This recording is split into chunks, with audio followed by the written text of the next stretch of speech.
들으실 하나님의 말씀은 고린도후서 1장 1절에서 2절을 드리겠습니다. 하나님의 뜻으로 말미암아 그리스도 예수의 사도된 바울과 및 형제 디모데는 고린도에 있는 하나님의 교회와 또 온 아가야에 있는 모든 성도에게 하나님 우리 아버지와 주 예수 그리스도로 쫓아 은혜와 평강이 있기를 원하노라. 아멘. 사도 바울의 문안 인사. 사도 바울의 문안 인사라는 제목으로 같이 말씀을 나누겠습니다.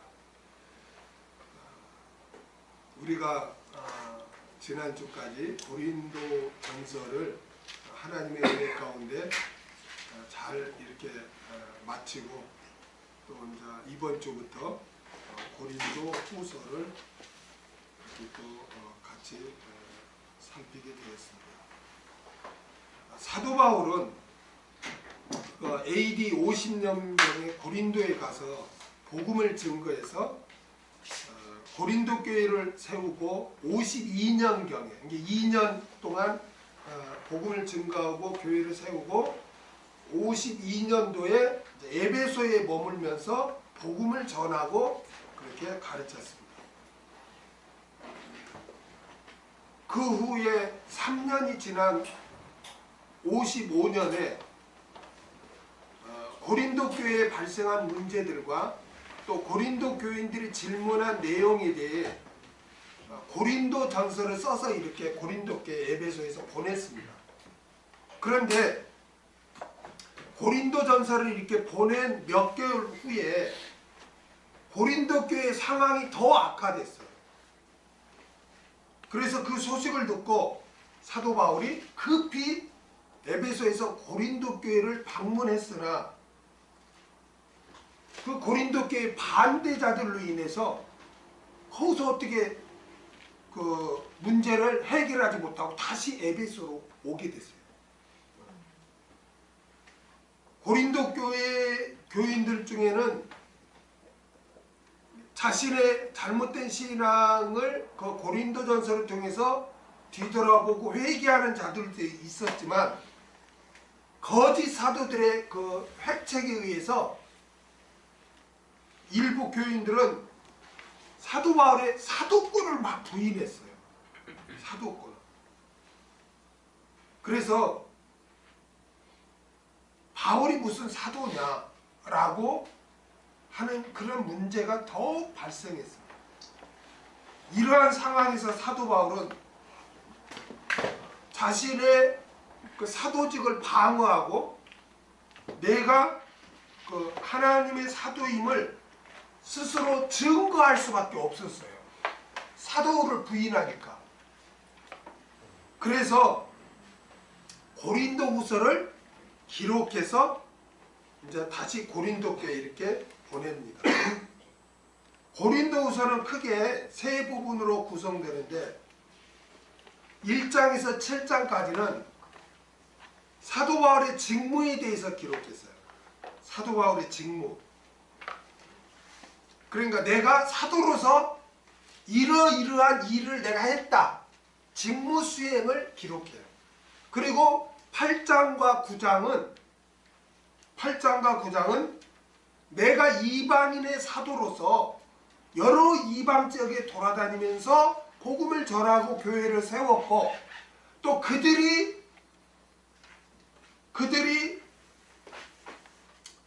예루살렘 교회 구제를 위한 헌금을 한 것을 내가 이방인의 사도로서 그걸 모아서 예루살렘 교회에 이렇게 전해 주었다.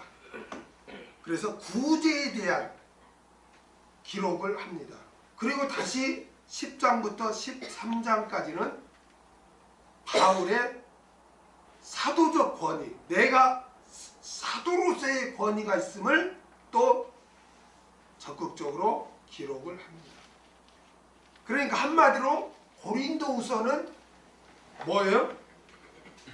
고린도서는 큰 주제가 사도 바울의 그 사도권이에요. 사도권을 증거한 거예요. 사도권. 1절 다 같이 보겠습니다. 하나님의 뜻으로 말미암아 그리스도 예수의 사도된 바울과 및 형제 디모데는 고린도에 있는 하나님의 교회와 또 온 아가야에 있는 모든 성도에게 하나님의 뜻으로 말미암아, 바울은 하나님의 뜻으로 말미암아 사도가 되었다고 그렇게 증거를 합니다. 바울은 자신의 사도권을 부인하는 거짓 사도들과 그를 추종하는 고린도 교인들에게 자신은 하나님의 뜻으로 사도가 되었음을 분명히 밝히며 서신을 시작해요. 바울은 사람의 뜻으로나 누구의 권유로서나 아니면 자신의 어떤 결심으로 사도가 된 게 아니었어요. 그는 어떤 자였습니까? 처음에 이름은 사울이었어요. 사울. 그래서 예수를 핍박하는 그런 자였습니다.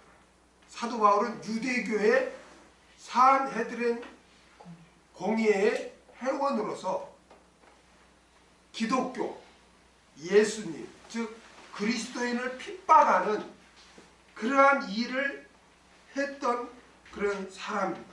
그런데 얼마나 열심히 했냐면 예루살렘 안에서만 도시에서만 이렇게 그리스도인을 잡아오고 핍박한 게 아니라 저 이방인 다메섹 이방 지역까지 가서 예수 믿는 자를 잡아서 예루살렘으로 끌고 올 정도로 그렇게 열심히 했어요.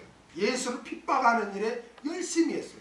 그래서 어느 날 다메섹으로 가서 다메섹에 있는 그리스도인들을 잡아다가 잡으러 오려고 잡아서 오려고 다메섹을 향해서 가는 그 길 도중에 부활하신 예수 그리스도를 만나게 됩니다. 사도행전 9장 1절에서 15절을 보면 사울이 주의 제자를 대하여 여전히 미역과 살기가 등등하여 대제사장에게 가서 다메섹 여러 회당에 갈 공문을 청하니 이는 만일 그 돌을 쫓는 기독교겠죠.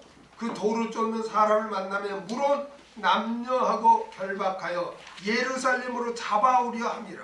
사울이 향하여 다메섹에 가까이 가더니 호련히 하늘로서 빛이 저를 둘러 비추는지라. 땅에 엎드려져서 들으매 소리가 있어 가라사대 사울아 사울아 내가 어찌하여 나를 핍박하느냐 하시거늘 대답하되 주여 니시오니까 가라사대 나는 내가 핍박하는 예수라. 일어나 내가 일어나 성으로 들어가라 행할 것을 내게 이를 자가 있느니라 하시니 같이 가던 사람들은 소리만 듣고 아무도 보지 못하여 말을 못하고 섰더라. 사울이 땅에서 일어나 눈은 떴으나 아무것도 보지 못하고 사람의 손에 끌려 다메섹 상으로 들어가니 사흘 동안은 보지 못하고 식음을 전폐합니다. 그때 다메섹에 아나니아라 하는 제자가 있더니 주께서 환상 중에 불러 가라사대 아나니아야 하시거늘 대답하되 주여 내가 여기 있나이다 하니 주께서 가라사대 일어나 집 가라 하는 거리로 가서 유다 집에서 다소 사람 사울이라 하는 자를 찾으라. 저가 기도하는 중이라. 저가 아나니아라 하는 사람이 들어와서 자기에게 안수하여 다시 보게 하는 것을 보았느니라 하시거늘 아나니아가 대답하되 주여 이 사람이 대하여 내가 여러 사람에게 들었사온즉 그가 예루살렘에서 주의 성도에게 적지 않은 해를 끼쳤다 하니 여기서도 주의 이름을 부르는 모든 자를 결박할 권세를 대제사장들에게 받았나이다 하거늘 주께서 가라사대 가라. 이 사람은 내 이름을 이방인과 임금들과 이스라엘 자손 앞에 전하게 하여 택한 나의 그릇이라. 할렐루야.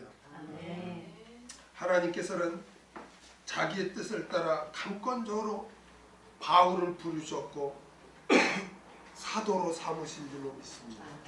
그러므로 바울은 자신은 하나님의 뜻으로 말미암아 사도가 되었다고 증거를 한 것입니다. 그 다음에 그리스도 예수의 사도된 바울과 사도를 아포스톨로스라고 합니다. 이는 보내심을 받은 자. 사도는 삼위일체 하나님으로부터 보내심을 받은 하나님의 일꾼이에요. 아멘. 누구로부터 보내심을 받아요? 하나님. 삼위일체 하나님으로부터 보내심을 받은 하나님의 일꾼이에요. 이 사도의 주된 의무가 뭡니까? 임무가. 그렇죠. 복음 전파. 또 교회 설립이죠. 또 말씀 기록. 그렇죠. 성경 기록. 또 가르침이죠. 양육. 여기에서 가장 핵심이 복음 전파예요. 복음 전파를 통해서 교회가 세워지잖아요. 믿는 자들이 생기니까. 그래서 여기서 가장 중요한 게 또 뭐예요? 성경 기록이에요. 사도죠. 다 사도의 임무에 처해있지만 바울은 특별히 다메섹 도상에서 예수 그리스도에 의해 부르심을 입었기 때문에 그리스도 예수의 사도라고 그렇게 자신을 그렇게 했어요. 그러니까 예수님이 직접 부활하셔서 불렀잖아요. 그래서 그리스도 예수의 사도다라고 자신을 그렇게 했던 것입니다. 바울은 그리스도 예수께 속한 자일 뿐만 아니라 그리스도 예수에 의해서 보냄을 받은 자였습니다. 그 다음에 형제 디모데는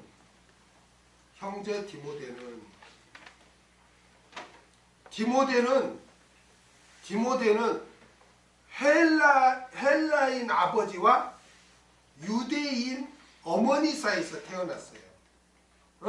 헬라인 아버지와 유대인 어머니 사이. 사도행전 16장 1절에 바울이 더베와 룰스트라에 이름에 거기에 디모데라는 제자가 있으니 그 모친은 믿는 유대 여자요 부친은 헬라인이라.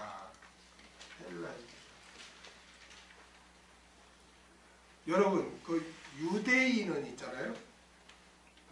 유대인은 아버지가 유대인이고 어머니가 헬라인 이방인이다 하면은 유대인으로 이렇게 살펴봅니다. 그래서 안 되면은 인정 안 씁니다. 그런데 아버지가 헬라인이고 어머니가 유대인이잖아요. 그럼 무조건 유대인으로 인정합니다. 왜 그럴까요? 어머니가 자녀를 양육하고 교육하기 때문에 그렇습니다. 그래서 자녀들은 아버지보다도 어머니의 영향을 굉장히 많이 받습니다. 이거는 꼭 기독교인이 아니라 해도 여러분 인간극장이나 이런 거 봐도 다 그 아들들이나 그 자녀들이 그 어머니가 돌아가서 그 어머니를 많이 그리워 못 잊잖아요. 그렇죠? 왜 그럴까요? 그래서 어머니가 같이 있으면서 온갖 고생을 다하면서 자녀를 양육했기 때문에 이렇게 그 어머니의 영향을 많이 받아요. 그리고 신앙도 마찬가지. 신앙도 아버지의 영향보다도 어머니의 영향이 굉장히 많아요. 그래서 이 디모데의 할머니도 에조모 루이스도 여자잖아요. 그렇죠? 그래서 어머니 유니게 이렇게 해가지고 모계를 통해서 이 디모데한테 이렇게 신앙이 전수가 돼요. 그래서 어머니의 그 믿음이 굉장히 중요하다. 디모데는 그 어머니의 할머니부터 외조모 로이스 할머니부터의 그 신앙을 물려받아서 훌륭한 주의 일꾼이 된 거예요. 디모데는 바울의 사역을 가장 많이 도왔어요. 그래서 빌립보서 2장 22절을 한번 보겠습니다. 디모데의 연단을 너희가 안하니 자식이 아비에게 함과 같이 나와 함께 복음을 위하여 수고하였느니라. 디모데는 바울과 물론 바울을 떠나서 다른 곳에 가서 사역을 할 때도 있었지만 바울 곁에서 많이 이렇게 사도 바울을 도우면서 그렇게 사역을 했습니다. 그리고 디모데는 바울에게 아들과 같은 존재예요. 여기 빌립보서도 그 이야기 하잖아요. 그리고 디모데후서 1장 2절에서도 바울이 언급해요. 사랑하는 아들 디모데에게 편지하노니 하나님 아버지와 그리스도 예수 우리 주께로부터 은혜와 긍휼과 평강이 내게 있을지어다 라고 해요. 디모데를 향해서 뭐라고 그래요? 사랑하는 아들이라고. 이런 디모데를 사도 바울은 오늘 본문에서는 뭐라고 그래요? 형제 디모데라고 소개하고 있습니다. 여러분, 형제는 영적인 가족이란 뜻도 있지만 여기서는 동역자란 뜻으로 형제라고 했습니다. 디모데는 나이가 어렸지만 사도 바울을 아버지처럼 섬기며 도운 사도 바울의 동역자였던 것입니다. 동역자. 여러분, 하나님의 일은 혼자 할 수 없습니다. 또 신앙생활도 혼자 할 수 없습니다. 그렇기 때문에 우리는 서로 동역자가 돼야 됩니다. 동역자. 부부관계도 신앙의 동역자가 돼야 돼요. 믿음이 똑같을 수가 없거든요. 또 믿음이 좋았다가도 또 약해질 수 있거든요. 그건 누구나 마찬가지입니다. 왜냐하면 육신이 있고 있기 때문에. 아브라함도 그렇게 75세에 본토 친척 아비집을 다 버리고 떠나는 게 쉽습니까? 자기가 75년 동안 살던 그것을 다 버리고 그냥 어딘지도 모르고 가라 하는데 그쪽으로 간다는 게 그게 쉬워요? 그런 아브라함도 가나안에 딱 들어가서 기근이 와서 힘드니까 예굽으로 내려와 버리잖아요. 하나님이 가라고 했는데도 오유 기근이 해서 죽겠다 하고 다시 예굽으로 내려와 버리잖아요. 예굽에 내려와서 자기 살라고 자기 아내를 누이라고 속이고 그러잖아요. 그러니까 누구나 믿음이 이렇게 좋았다가도 또 믿음이 약해질 때도 있는 거예요. 인간이기 때문에. 그럴 때 누가 필요합니까? 동역자가 필요합니다. 그래서 예수님께서도 복음을 증거할 때 꼭 둘씩 보내요. 둘씩 보내죠. 12제자 보내는데 둘씩 보내요. 둘씩.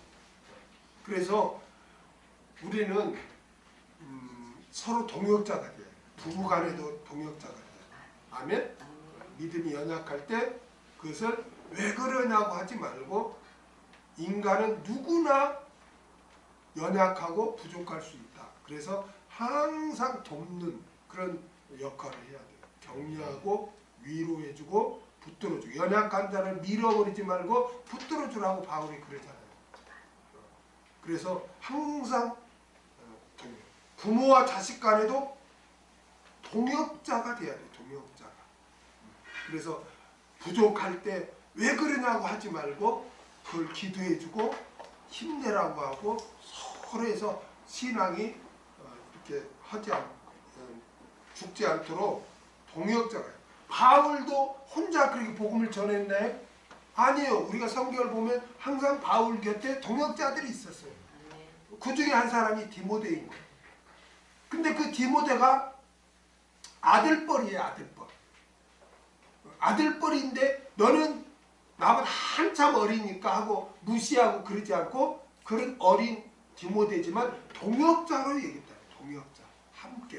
함께 협력하는. 그래서 우리는 자녀들이나 또 이렇게 나이 어린 사람들 함부로 무시해서는 안 되고 동역자를 해야 돼요. 그래서 서로 기도해 달라고도 하고 또 기도도 해주고. 그래서 동역자로서 여러분 우리는 함께 신앙생활을 해야 할 줄 믿습니다. 그 다음에 고린도에 있는 하나님의 교회와 여러분 교회를 에클레시아라고 뭐뭐 밖으로 라는 뜻의 에크와 불러내다 라는 뜻의 칼레오의 합성어예요. 그래서 교회란 뭐냐면은 세상으로부터 이렇게 불러냄을 받은 자들의 모임이 교회예요. 교회란 뭐라고요? 에클레시아. 세상으로부터 이렇게 밖으로 세상 밖으로 불러냄을 받은 자들의 모임이 바로 교회라. 그러니까 교회는 절대 세속적이 되어서는 안 돼요. 세속적이 되어서는 안 돼요. 교회는. 아멘. 그래서 교회가 어떤 세상 가치관에 흔들려서는 안 돼요. 교회. 그래서 성경에 보면 바울이 그러잖아요. 그 당시에 노예도 있었죠. 노예 상태에서 교회 나온 사람도 있고, 종의 상태에서 교회 나온 사람 있고, 주인의 상태에서 교회 나온 사람 있고, 뭐 상인 입장에 교회 나온 사람 있잖아요. 그런데 교회 안에서도 막 주인, 종 막 이런 관계가 되거나 막 이렇게 하거나, 아니면 또 그걸 너무 또 오버해가지고 교회 안에서는 뭐 다 평등하다 해가지고 뭐 무시하고, 여기서 뭐 주인이야, 뭐 교회에서는 다 평등한데 또 이렇게 하고 막 교회가 무질서했어요. 그래서 바울이 그렇게 하지 말라고 경계하잖아요. 우리는 한 형제다. 서로 존중해야 된다. 세상에서 종과 그 주인 관계라 하지만 교회 안에서는 한 형제다. 한 형제다. 그러니까 무시해서도 안 되고, 아멘. 서로 존중하고 하나 돼야 된다. 그러니까 세속적인 것이 자꾸 교회에 들어와서는 안 돼요. 요즘 이게 유행이야. 그러니까 그게 이제 막 교회를 들어오고 막 그러거든요. 요즘 뭐 음악이 얼마나 사람들의 마음을 감동시키고 막 사람을 하는지 몰라 해가지고 교회에 그게 막 음악 위주로 이제 또 막 해요. 그런 게 세속적인 게 막 들어오면 안 돼요. 그래서 교회는 세속으로부터 분리된 어떤 자들의 불러냄 받은 자들의 모임이기 때문에 교회는 구별돼야 돼요. 세상. 아멘.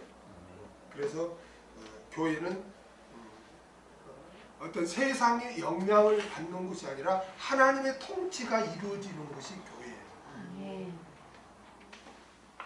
그러므로 교회에는 세속적인 게 들어와서는 안 되고 오직 하나님의 말씀이 지배돼야 돼요. 교회에서 그리고 또 교회는 하나님의 교회죠. 고린도에 있는 하나님의 교회라고 그러잖아요. 그러니까 교회의 주인이 누구예요? 하나님이죠. 하나님. 그래서 인간이 주인 행세를 해서는 안 돼요. 목회자가 주인 행세를 해서도 안 돼요. 목회자는 그저 양무리들에게 말씀을 전하는 그런 직책을 받은 거예요. 양육하고 말씀을 전하는 직책을 받은 거지 그 주인은 아니거든요. 교회의 주인은 하나님이에요. 그걸 우리가 기억해야 돼요.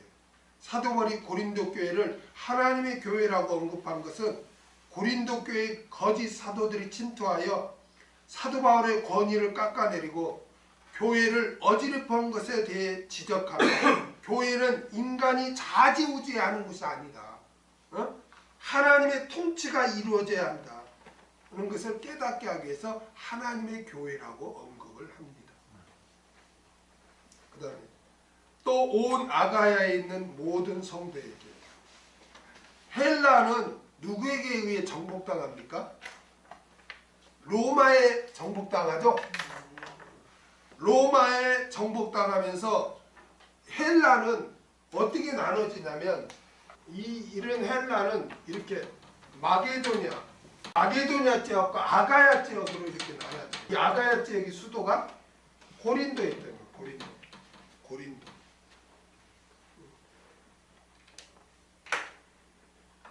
아가야 지역의 행정 수도가 어디에? 고린도 도시였어요. 그러므로 사도 바울은 고린도후서 서신을 보내면서 고린도 교회만 문안 인사를 하지 않고 고린도 도시가 있는 이 아가야 지역의 모든 성도에게 이렇게 문안 인사를 했습니다. 아가야 지역에는 여러 도시가 있죠. 고린도 도시 말고도 여러 도시가 있었는데 그런 곳에도 또 교회가 있었습니다. 사도 바울은 자신이 고린도 교회에 보내는 서신이 아가야 지역에 있는 다른 교회 성도들에게도 전해져서 읽혀지기를 그렇게 바랐습니다. 성도를 뭐라고 그래요? 성도를 하기오스라고 해요. 하기오스. 이 하기오스라는 이 단어는 분리하다, 구별하다는 뜻의 히브리어 카디시라는 이 단어에서 유래했거든요. 하기오스가. 그러니까 구약 성경에서 하나님의 백성은 어떤 자들이었냐면 이방 민족 중에 이렇게 구별된 자들이었어요. 그래서 그들을 성민 또는 선민이라고 이렇게 불렀어요. 그러니까 성도는 구별된 자예요. 이 세상과 구별된 자들이에요. 이 세상에 살고 있지만 구별된 자들이 바로 성도예요. 성도. 그러니까 성도는 이 세상에서 살고 있지만 이 세상의 사람들이 추구하는 가치관과 유행과 풍습을 따라 사는 자들이 아니라 우리는 구별된 자들로서 하나님의 뜻이 무엇인지 분별해서 그 뜻대로 우리는 사는 자들이죠. 로마서 12장 1절에서 2절. 그러므로 형제들아 내가 하나님의 모든 자비하심으로 너희를 권하노니 너희 몸을 하나님이 기뻐하시는 거룩한 산 제사로 드리라. 이는 너희들이 영적 예배니라. 너희는 이 세대를 본받지 말고 오직 마음을 새롭게 함으로 변화를 받아 하나님의 선하시고 기뻐하시고 온전하신 뜻이 무엇인지 분별하도록 하라. 너희는 이 세상 구습, 유행, 세상 가치관 이런 거에 영향받고 그걸 추구하고 그걸 따라가지 말고 하나님이 기뻐하시고 온전하시고 하는 그 뜻이 무엇인가를 잘 살펴서 너희는 그 뜻에 이렇게 따라서 살아라. 그게 바로 구별된 누구다? 성도다. 성도. 아멘. 구별된 길을 가는 자. 우리는 이 세상에 살고 있지만 이 세상에 속하지 않은 하늘나라 시민이에요. 그래서 우리에게는 뭐가 있어요? 하늘나라 시민권이 우리에게 있어요. 보여줘 보세요. 보여줄 수가 없어요. 보여줄 수 없어요. 그러면 어떻게 있다고 해요? 나는 하나님의 말씀을 읽기 때문입니다. 하나님께서 너희에게는 하늘나라 시민권이 있다고 말씀하셨기 때문에 나는 그 말씀을 믿습니다. 그래서 나에게는 시민권이 있습니다. 이게 믿음이에요. 믿음이란 뭘까요? 믿음이란 응? 바라는 것들의 실상이다. 그러잖아. 바라는 것은 지금 내가 만지고 볼 수 있는 거 없어요. 없어요. 그러나 바라는 것을 믿는 자는 반드시 실상, 현실로 나중에 그 약속대로 나타난다는 거예요. 천국이 있다. 나는 믿습니다. 너 가봤어? 아니요. 봤어? 아니요. 근데 어떻게 천국이 있다고 해? 하나님께서 천국이 있다고 말씀하셨기 때문에 나는 그것을 믿고 소망합니다. 그런 자만이 이 세상을 떠나 갔을 때 바로 그걸 실상으로 현실로 맞닥뜨리는 거예요. 우리는 어떤 초현실주의나 뭐 공상 만화, 공상의 세계를 이런 걸 믿는 게 아니에요. 눈으로 볼 수 없고 손에 잡히는 거 없어도 하나님께서 하신 그 말씀을 우리는 그대로 믿는 거예요. 그래서 우리에게는 하늘나라 시민권이 있어요. 여러분, 왜 많은 사람들이 세상에 여러 문제가 닥치거나 내 계획대로 안 되거나 누구에게 상처를 이렇게 입고 할 때 괴로워하고 낙심하고 절망합니까? 어떤 사람은 자살까지 하죠. 왜 그럴까요? 그들이 왜 그럴까요? 그들은 내가 지금 어떤 신분이고 내가 지금 어떤 상태가 영적으로 어떤 상태인가를 늘 잊어버리니까 그걸 명심하지 않으니까 눈에 보이는 현실이 전부로 다가와서 거기에 내가 그거를 추구하고 거기에 내가 지배받는 거예요. 영향을 받는 거예요. 어? 그러나 우리는 이 썩어질 것, 일시적인 것과 비교할 수 없는 영원한 영광스러운 것이 우리에게는 주어져 있고 또 우리에게는 값으로 환산할 수 없는 놀라운 영적인 변화가 이루어졌다는 거예요. 죄사함을 얻었고 성전이 되었고 성령님이 함께 하시고 이러한 영적인 나를 놓치니까 자꾸 육적인 그 세상적인 사람과 똑같이 일희일비를 하고 산단 말이에요. 그러나 내가 영적으로 내가 얼마나 이런 정말 하나님과 화목한 상태가 된 나 자신, 하나님의 사랑을 입은 나 자신을 이러한 것을 우리가 발견할 때 거기에 휘둘리지 않아요. 초대교회 성도들은 왜 그렇게 막 화형에 처하고 사자밥이 돼도 그들이 그렇게 당당하게 그들이 그를 예수를 부인하지 않고 그 죽임을 당했습니까? 그와 같은 자신이 어떤 자인가, 영적으로 어떤 복을 받았고 나는 어떤 자이고 내 미래가 어떻다는 것을 말씀을 통해서 믿기 때문에 그들이 죽음보다 더 무서운 게 어디 있어요? 재산 뺏기는 거? 아니, 죽음보다 더 큽니까? 가장 큰 두려움, 위험인 죽음을 당하면서도 그들이 기꺼이 당했다는 거예요. 그래서 세상이 그들을 감당치 못했다고 하잖아요. 왜 그랬을까요? 그들은 하나님의 말씀을 믿은 거예요.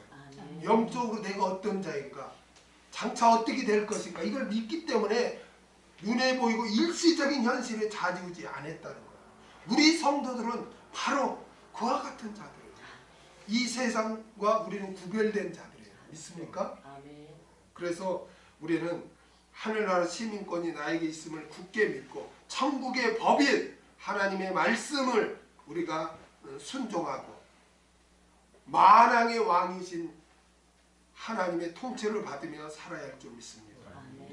이것이 천국을 누리는 성도의 참된 삶인 줄 믿습니다. 그 다음에 2절 하나님 우리 주 아버지와 주 예수 그리스도로 쫓아 은혜와 평강이 있기를 원하노라.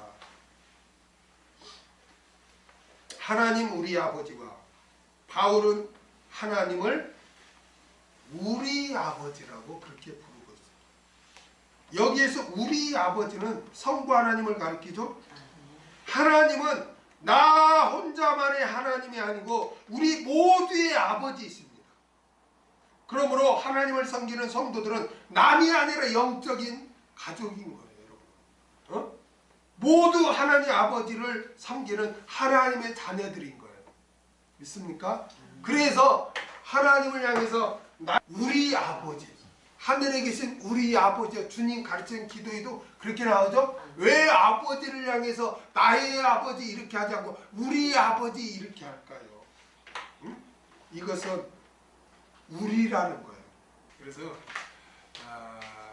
하나님은 우리 믿는 자들이 하나님의 가족이라는 거예요. 우리라는 것은 항상 의식하고 신앙생활을 해야 된다. 아멘. 그래서 사도 바울은 하나님 우리 아버지와 라고 이렇게 했어요. 그 다음에 주 예수 그리스도를 쫓아. 바울은 예수 그리스도를 뭐라고 불러요? 주라고 불렀어요. 여기서 주는 성자 하나님을 가리키죠. 주를 퀴리오스라고, 퀴리오스, 주인, 통치자라는 뜻이에요. 예수님은 우리의 주인이에요. 아멘? 우리의 주인이에요. 원래 우리는 누구의 종이었습니까? 마귀. 마귀의 종이었어요. 그렇죠? 마귀의 종이었어요. 그런데 자신의 핏값으로 우리를 사신 거죠. 그렇죠? 지금은 이해가 안 되는데 그 당시에는 노예라는 게 있었죠. 그 노예 시장에서는 이렇게 그 시장에서 노예를 팔고 샀어요. 노예 이렇게 꼭 그 소처럼 찾고 채워가지고 시장에 나와서 뭐 근육 해봐 뭘 들어 막 하기라고 이 얼마 이렇게 하면 그 이 사람이 딱 돈을 얼마입니까? 그럼 뭐 100만 원입니다 하고 100만 원 주면은 주인이 바뀌는 거예요. 이 노예는 이 사람 노예였는데 이 사람 돈을 지불하면 이 사람이 노예가 되는 거예요. 그렇기 때문에 예수님이 마귀의 종이 있던 저와 여러분은 자신의 핏값을 주고 우리를 산 거예요. 그 우리는 마귀의 종이 아니라 이제는 누구의 종이에요? 예수 그리스도의 종이에요. 아멘. 예수 그리스도 것이에요. 우리의 주인은 예수님이에요. 이제는. 그래서 예수의 누구로 주인으로 섬겨서는 안 돼요. 내가 내 자신의 주인으로 해서도 안 돼. 아멘. 아멘. 나의 주인은 오직 예수님이다. 왜? 예수님의 값으로 자신의 생명으로 우리를 사셨기 때문에. 아멘. 아멘. 디모데전서 2장 6절을 보겠습니다. 그가 모든 사람을 위하여 자기를 뭐했다?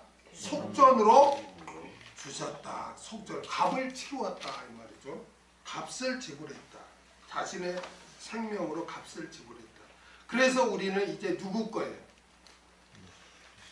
주님 것인 줄로 믿습니다. 아멘.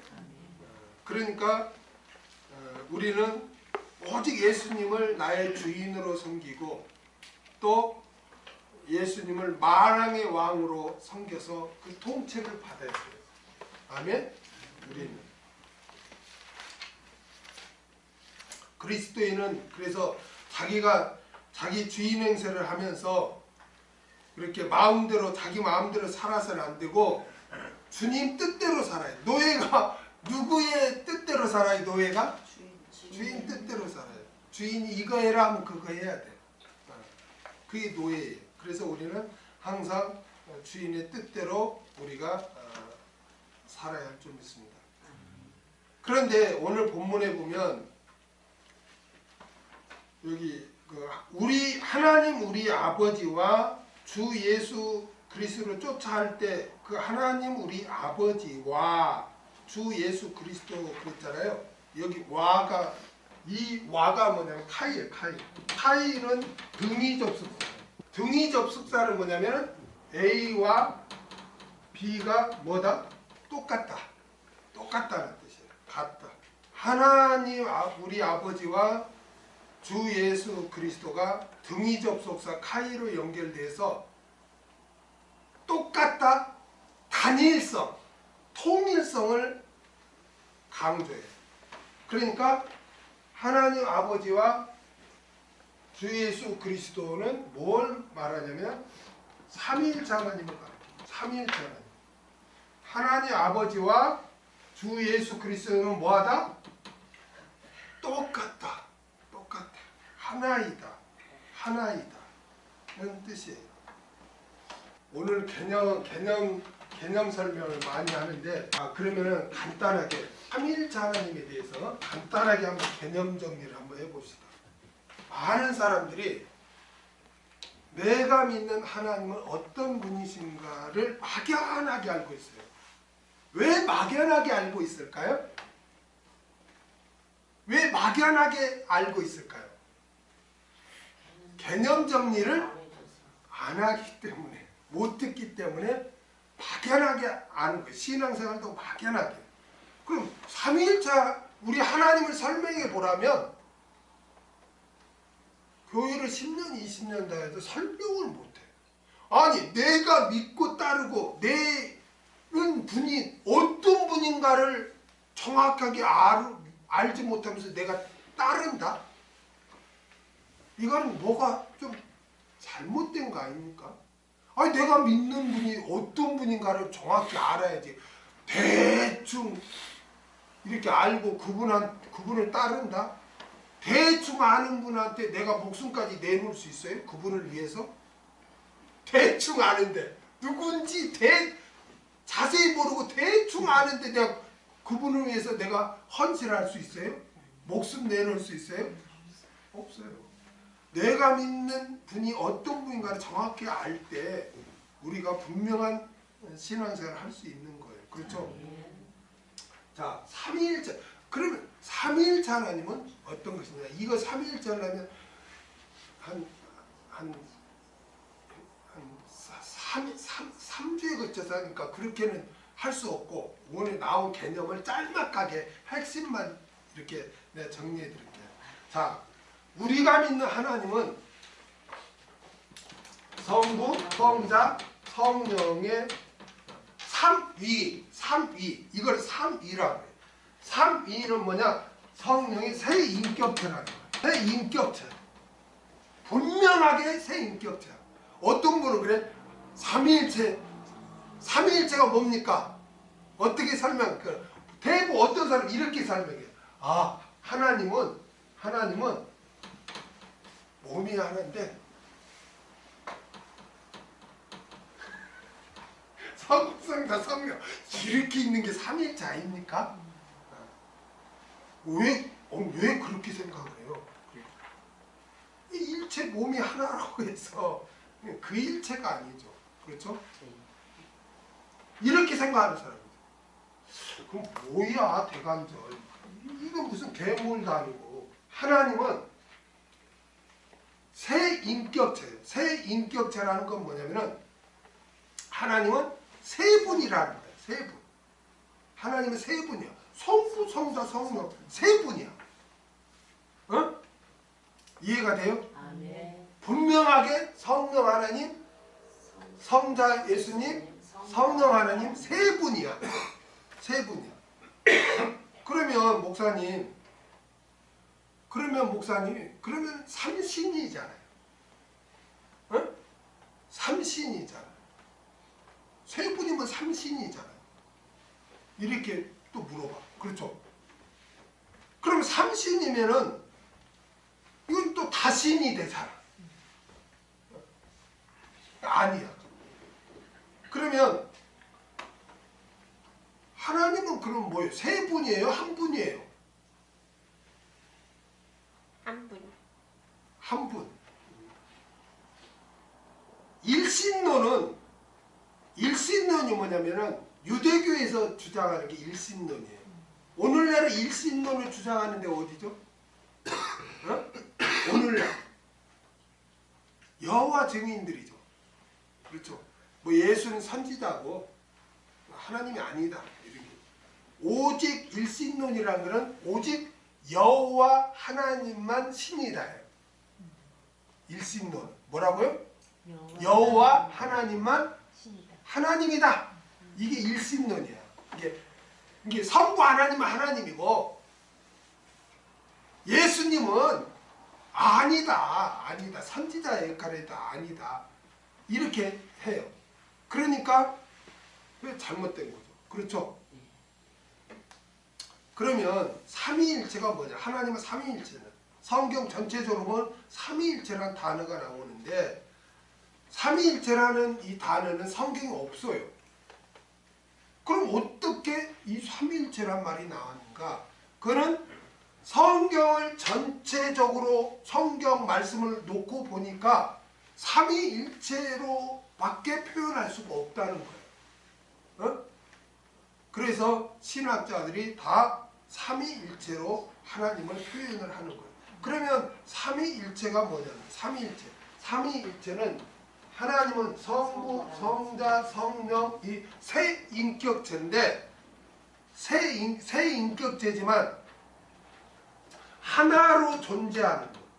이게 성부, 성자, 성령 하나님인데 이 하나님은 존재 방식이 뭐냐면 하나로 존재하신다는 거. 하나로. 이게 뭐야? 뭐 셋이면 셋이지 또 셋이 또 하나라는 게 뭐야? 그런 생각이 들죠. 그래서 성부 하나님은 삼위일체 하나님은 성부, 성자, 성령으로 계시지만 이 세 하나님은 하나로 계신다. 이 말은 뭐냐면은 본질이 일체를 이룬다는 거예요. 성부, 성자, 성령 세 인격체로 계시는 이 분은 본질이 일체를 이룬다는 거예요. 본질이 일체를.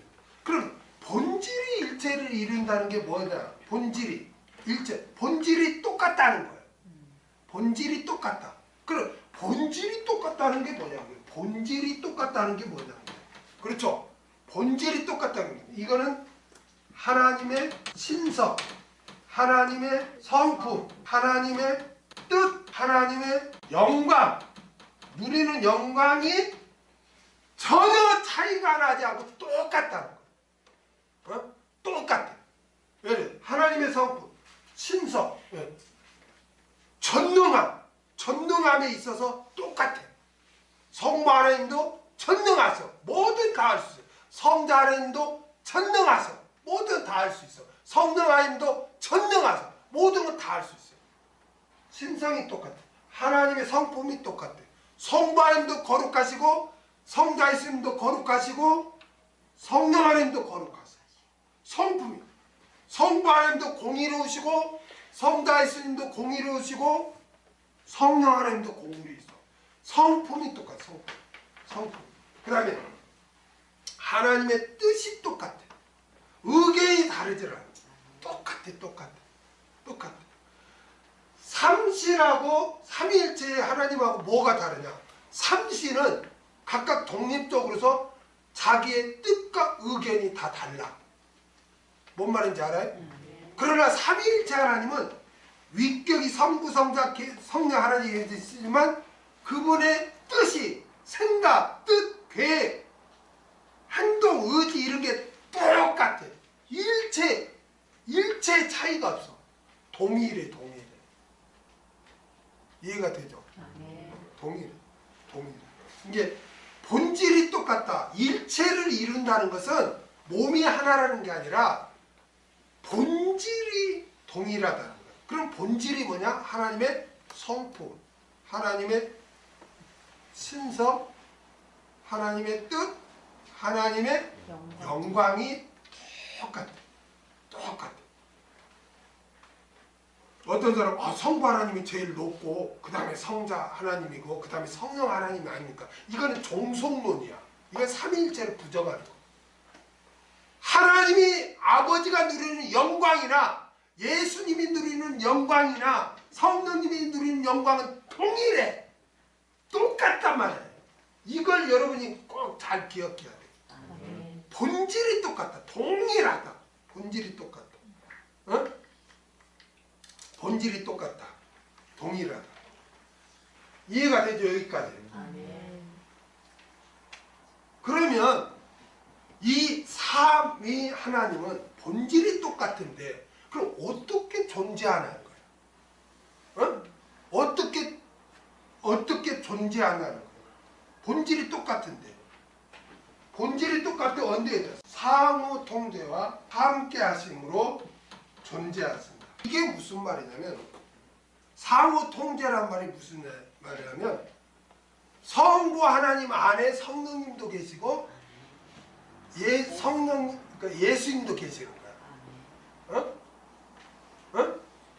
성자 예수님 안에 성부 하나님이 계시고 성령 하나님이 계시는 거야. 그래서 예수님이 뭐라 그래? 아버지 안에 내가 있다 그러죠. 내 안에 아버지가 있다 이런 말씀 다 하시죠. 그게 상호 통제야. 하나님은 성부, 성자, 성령인데 분명히 세 분이죠. 위격이. 세 분인데 이 세 분은 본질이 똑같아. 전혀 차이가 없어. 본질이 똑같은 데다가 그 본질이 똑같은 하나님은 상호 통제라는 거야. 그 안에 또 계시고 서로 안에 계시는 거야. 그리고 함께 하십니다. 함께 하셔. 그래서 그래서 이 삼위일체 하나님은 서로 협력하면서 일을 하시는 거예요. 이렇게 이 상태로 존재하시면서 서로 협력하시면서 일을 하신다. 예를 들면 성부 하나님은 우리를 창세전에 택하시면 성자 예수님은 그러면 내가 그 택하신 자들을 죽어주죠 하고 죽어주면, 그러면 성령님은 그러면 죽어줘서 구원 얻는 자들을 내가 양육하고 이렇게 천국으로 데려오죠. 이렇게 서로 협력하는 거예요. 그렇게 일을 하는 거예요. 그러니까 어떤 구속사에는, 그래서 제가 여러분들에게 늘 하나님의 사역은 어떤 사역으로 우리가 봐야 된다? 어떤 사역으로 봐야 된다? 주된 사역과 공동 사역으로 봐야 된다 그러죠. 구약 시대는 성부 하나님이 주된 사역이죠. 그 다음에 예수님 시대야 당연히 오늘 신약 시대야 예수님이 주된 사역이고, 그 다음에 교회 시대 때는 성령 하나님이 주된 사역이죠. 그렇지만 그 주된 사역으로 볼 때 하지만 공동 사역으로 볼 때는 함께하죠. 그렇죠. 들어보세요. 예수님이 그러죠. 제자들한테 내가 세상 끝날까지 너희와 함께하리라 그러죠. 그렇죠. 그렇죠. 그런데 우리와 함께 하신 분은 지금 누구예요? 성령 하나님이죠. 그렇죠. 그런데 예수님은 내가 너희와 함께 한다 그러죠. 그러면 아니 나와 지금 함께 하는 분은 성령 하나님인데 어떻게 지금 하늘의 보좌에 계신 예수님이 나와 함께 한다는 건가? 이거는 상호 통제. 성령님 안에 또 누가 계실 수 있어요? 예수님이 계신다. 이게 삼위 하나님은 인격체가 세 분이 있지만 모든 게 본질이 똑같아. 이제 삼위일체 딱 여기서 여러분 들으면 어때? 나 삼위일체 나 이해가 안 됩니다. 이렇게 생각되시는 거 궁금합니다. 성부 성자 삼위가 따로 삼위로 계시지만 이 삼위 하나님은 그 성품이나 그 신성이나 그 뜻이나 그 영광이 전혀 차이가 없이 통일해. 똑같으신 이 본질이 똑같으신 이 하나님은 상호 통제. 성부 하나님 안에 예수님이 계시고 예수님 안에 성령님이 계시고 상호 통제와 또 함께 하심을 통해서 그 같은 상호 통제의 함께 하심을 통해서 존재하신다는 거예요. 이해가 됩니까? 삼위일체는 이것을 벗어나면 잘못하면 이단이 돼. 삼위일체는 설명을 잘못하면 이단이 돼. 어떤 분이 이렇게 성부 성자 성령 삼위 하나님이 있는데 이와 같은 거야. 그래서 비유를 들어. 어떻게 비유를 드냐면 자 예를 들면 A라는 사람이 있는데 집에서는 그 부모예요. 근데 직장에 가면은 사원이야. 그렇죠? 근데 그 사람이 또 교회에 오면 또 성도야. 똑같은 사람인데 그렇게 변하는 거야. 이렇게 이거는 양태론이에요. 양태론. 이건 한 사람이 계속 변하는 거잖아. 이건 삼위일체를 부정하는 거야. 되게 이렇게 목사들이 막 비유를 들어서 삼위일체 설명하는 목사도 있어요. 이건 양태론이야. 한 사람이 변하는 거야. 근데 삼위일체는 위격이 분명히 셋이야. 셋인데 그 본질에 있어서 하나다. 똑같다는 거야. 그리고 그 존재 방식이 상호 통제야. 서로 안에 있는 거야. 서로 안에 있어. 이게 우리 인간의 이거는 이해가 안 되죠. 육신을 가진 우리는. 그렇죠? 그러나 천국 가면 다 우리도 이렇게 존재를 해요. 아멘? 그래서 상호 통제와 함께 하심으로 하나님은 역사하시는 거예요. 이해가 됩니까? 그래서 하나님 아버지와 주 예수 그리스도는 동일한 분이다를 카이라는 단어를 써서 바울이 기록을 했습니다. 그 다음에 은혜와 평강이 있기를 원하노라. 그리스도인들에게 은혜와 평강은 너무너무 중요합니다. 그렇죠? 은혜를 뭐라고? 은혜, 카리스라고. 뭐라고 그래요? 카리스. 도움, 선물, 호의, 그런 의미가 있어요. 근데 이 은혜는 어떤 은혜와 어떤 은혜로 나눠지냐면 구속의 은혜와 돕는 은혜로 나누어져요. 구속의 은혜는 불신자를 대상으로. 불신자가 영이 죽었죠. 하나님을 찾지 않아. 불신자는 영이 죽었기 때문에 찾을 수도 없지. 그러니까 하나님이 일반적으로 믿음을 선물로 주고 성령께서 역사해서 은혜로 말미암아 구원을 얻게 하는 거예요. 이걸 구속의 은혜라고 해요. 우리는 이미 다 구속의 은혜를 받은 사람들이에요. 구원 얻었으니까. 아멘? 그런데 바울은 은혜가 너에게 있기를 원한다 그래. 그러면 너희는 누구예요? 불신자예요? 고린도 교인이에요? 고린도 교회. 그러니까 그러면은 아니 은혜를 입었는 나는 이미 받았는데 또 있기를 원한다는 말이 뭔 말이야? 그는 돕는 은혜를 말해요. 돕는 은혜. 돕는 은혜는 뭐냐면은 예수를 믿어 구속의 은혜를 입은 자가 행위 언약에 의해서 하나님의 말씀에 순종할 때 하나님께서 돕는 베풀어 주시는 호의, 도움 이런 거를 돕는 은혜라고 해요.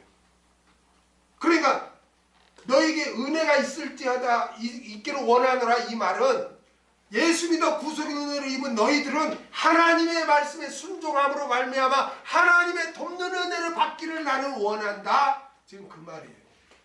이해가 됩니까? 막 은혜 이 구분을 안 하니까 막 자기 죄 지으면서도 아이고 은혜로 나를 뭐 인도해 주시고 그런 거 없어요. 예수 믿기 전에는 하나님이 일방적으로 은혜를 베풀어 구원 얻겠지만 이제 살아났잖아요. 그러니까 하나님이 행위 언약을 맺는 거야. 너 행해? 그럼 내가 대해줄게. 이게 행위 언약이야. 그러니까 예수 믿어서 죄 지으면 죄 지은 사람 뭐 이쁘다고 하나님 도와줍니까? 아니에요. 우리가 말씀에 순종할 때 하나님 돕는 은혜를 베푸시는 거예요. 아멘? 그 다음 평강, 에이레네. 마음의 평안, 마음의 근심, 두려움이 없는 마음의 평안함을 평강. 두려움이 없어. 이 평안, 마음의 내적 평안도 은혜 언약과 행위 언약으로 나누어지는데 예수 믿기 전에는 하나님이 죄에서 해방시켜주는 그런 평강을 주셔요. 그런데 여러분 예수 믿고 나서 여러분이 죄 짓고 살면 내적인 평안이 있나요? 없어요. 진리를 알지니 진리가 너희를 자유케 하리라. 진리 하나님의 말씀에 순종할 때 내적인 평안을 얻는 거예요. 그러니까 우리가 온전한 평안을 누리려면 예수를 믿어야 돼. 아멘? 그래서 예수님이 죄에서 심판에서 벗어나는 그 평강을 주니까 두려움이 없어요. 그리고 양심의 자유까지 우리가 내적 평안을 누리려면 부족하지만 말씀에 순종하면 그때 우리 안에 내적인 평안이 있는 거예요. 그러나 예수 믿고 진노의 심판을 벗어나는 그런 평안을 받았어도 내가 이렇게 말씀에 불순종하고 죄 가운데 살면 마음에 찔림이 오고 근심이 오고 염려가 되고 죄책감이 있고 하니까 참된 평안이 없는 거예요. 그러니까 너희에게 바울이 평안이 있을지어다 이 말은 너희가 예수를 믿고 그 하나님의 진노에서 벗어나는 평안을 얻었다면 이제는 말씀에 순종해서 양심의 자유까지 내적인 평안까지 온전히 누려라고 지금 바울이 권면하고 있는 거예요. 이해가 됩니까? 그러므로 우리는 하나님 말씀에 순종하고 하나님과 올바른 관계를 맺어서 은혜와 평강을 누려야 할 줄 믿습니다. 기도하겠습니다.